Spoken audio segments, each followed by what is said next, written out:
नहीं होगा भाई, नहीं है इजाजत, नहीं है इजाजत कहीं पूरे देश में। आप गाइडलाइंस उठा के देख लीजिए। ओके, अब मैं आगे भी बढ़ता हूं। सईदुल कादरी के पास में जाऊं, उससे पहले मैं जरा मनीष शुक्ला जी को ले आना चाहता हूं बीच में। मनीष जी, मुझे लगता है कि कादरी साहब की ज्यादा दिक्कत इस बात में है कि भैया जो कुछ हो रहा है या हो सकता है, हो रहा नहीं है गणेश पूजा में, वो हो मुहर्रम में भी, ज्यादा जोर उनका इस बात पर। भूमि पूजन हुई। अजय जी, अब इनसे कई एक मिनट शांत हो जाए, सुन ले। अजय जी देखिए, हम उत्तर प्रदेश की अगर बात करें तो उत्तर प्रदेश में कहीं भी इजाजत किसी को जुलूस निकालने की नहीं है। अभी इस समय सभी घरों में गणेश की प्रतिमाएं जो लगी हैं, घरों घरों के अंदर लगी हुई हैं, और वो अपना शांतिपूर्वक कोरोना के प्रोटोकॉल के अनुसार अपना पूजन कर रहे हैं। मैं अजय जी, मैं एक दो बातें कहना चाहता हूँ कि जब लॉकडाउन फर्स्ट लगा उसी समय ग्रीष्मकालीन नवरात्र प्रारंभ हुआ था। पूरा 9 दिन कोई बाहर नहीं निकला, उस समय तो लॉकडाउन की स्थिति थी। उसके बाद हिंदू नववर्ष आता है, नागपंचमी, रक्षाबंधन, तीज, तमाम इस तरह के त्योहार आए जिसमें लोगों ने बहुत ही संयम पूर्वक अपने घरों में रह के अपनी धर्म के अनुसार उन्होंने पूजा पद्धति का पालन किया, पूजा किया, पाठ किया, जो भी उनको करना था उन्होंने किया। इसी तरह से ईद और बकरीद भी आई, उसमें भी लोगों ने जो सरकार की गाइडलाइन थी, जो कोरोना का प्रोटोकॉल था, उसका पालन किया। मैं एक बात कहना चाहता हूँ, आपने भी अभी कहा कि आखिर कोरोना के गाइडलाइन का अगर पालन आप नहीं करते तो सबसे ज्यादा खतरे में किसको डालने वाले हैं?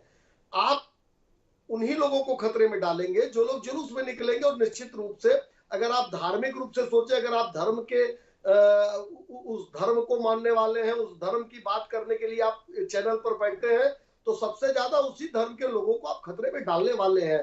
तो कम से कम अगर धार्मिक दृष्टि से ही देखें तो अपने धर्म को आप क्यों खतरे में डालने वाले हैं? धर्म के लोगों को, अपने उन छोटे से लेकर बड़े लोगों को, बुजुर्गों को।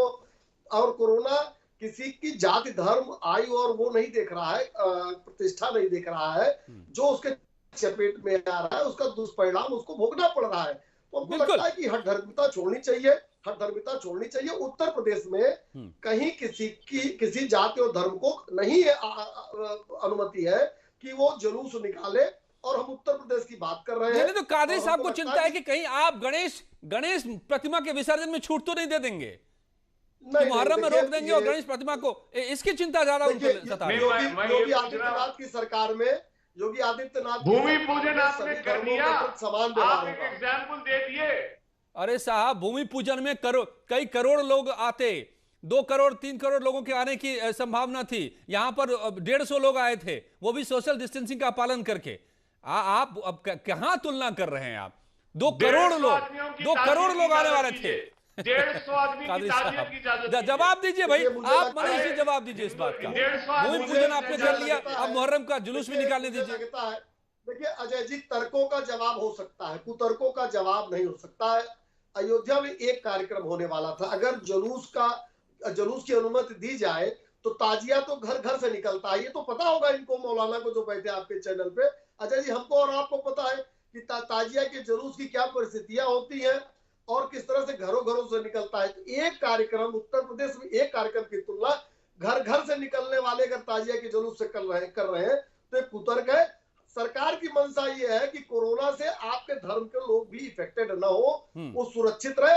और किसी भी धर्म का मूल उद्देश्य है मानव कल्याण, और मानव कल्याण के रास्ते पे चलिए। सईदुल कादरी साहब, मेरा तो आपसे यही निवेदन है, और सरकार के गाइडलाइन का पालन करिए। ओके, मुफ्ती वजाहत कासमी, मुस्लिम स्कॉलर, मेरे साथ जुड़े। मैं कासमी साहब, मैं दोबारा आऊंगा आपके पास। कादरी साहब में आप कम बैक जुलूस निकलता है। कादरी साहब में आऊंगा आपके पास, दोबारा भी आऊंगा। बाकी मेहमानों को मैं जोड़ लूं। मेरे साथ अब्दुल हफीज गांधी भी है, और अब कासमी साहब भी। कासमी साहब, देखिए बड़ा अफसोस होता है। मैं अभी जो तस्वीरें चल रही हैं टीवी पर, वो कानपुर की तस्वीर है, बाराबंकी की तस्वीर है। दोनों जगह करीब करीब दंगे सी हालत पैदा हो गई। कल रात को दंगे सी हालत पैदा हो गई, ऐसे ही मसलों को लेकर के, ताजिए को लेकर के। अब यही ऐसी तस्वीर हमें दिखाई दी थी लॉकडाउन 1-2 में, मुरादाबाद में कैसे पुलिस वालों पर हमला कर दिया गया था, कैसे जमात के कुछ लोगों ने अपनी जान को खतरे में डाला नासमझी में, और बाकियों की जान को भी खतरे में डाला था। क्या क्या तमाशा हुआ था हम सब ने देखा था। अब फिर जुलूस को लेकर के ये कौन लोग हैं, ये ऐसे क्यों करते हैं, क्या बात ये नहीं समझ पाते।